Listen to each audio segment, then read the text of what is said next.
J'aimerais évoquer avec vous le concept de défense opérationnelle du territoire. Face à toutes les crises majeures sur notre territoire national, les armées sont en mesure de participer à la gestion de crise avec une grande réactivité et dans le cadre d'un dialogue civil-militaire confronté.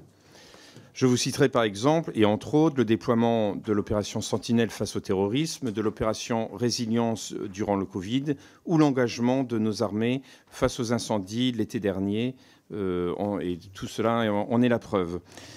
Il est indiqué dans la revue stratégique, nationale stratégique que le concept de défense opérationnelle du territoire serait rénové.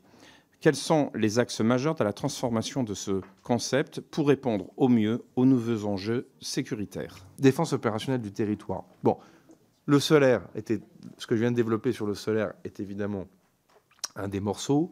Ce que je viens de développer sur l'outre-mer est un des autres grands morceaux. Et en fait, on voit de plus en plus que les contrats opérationnels entre l'Hexagone et l'outre-mer mériteront d'être un peu spécialisés. Donc, le chef d'état-major des armées y travaille.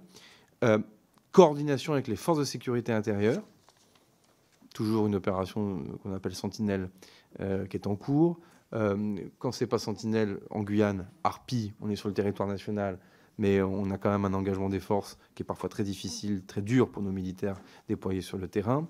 Donc là, il est clair que peut-être que plus qu'à l'accoutumée, et vous qui connaissez bien les armées pour y avoir servi, on va sûrement aussi développer une approche plus fine géographiquement en fonction des missions. Typiquement, cet été, feu de forêt, déclenchement des missions de protection du territoire par le génie, etc.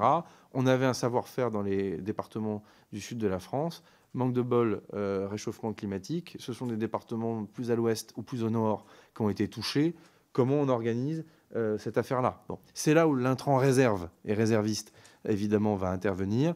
Et là, je vais mobiliser dès demain, parce que je recevrai à Ballard les grands chefs du ministère des Armées, je vais beaucoup mobiliser les DMD et les officiers généraux de zones de défense pour aussi nous faire remonter un certain nombre de propositions en lien, mais je ne suis pas objectif sur le sujet, avec nos gendarmes, parce qu'ils sont militaires et s'ils sont sous l'autorité du ministre de l'Intérieur, on sait très bien aussi que dans certaines configurations, les gendarmes ont des missions aussi de défense du territoire. Donc là, le sujet est vaste, mais il faudra qu'on le traite aussi très correctement dans le rapport annexé de la LPM, parce qu'il va donner aussi le champ des ambitions.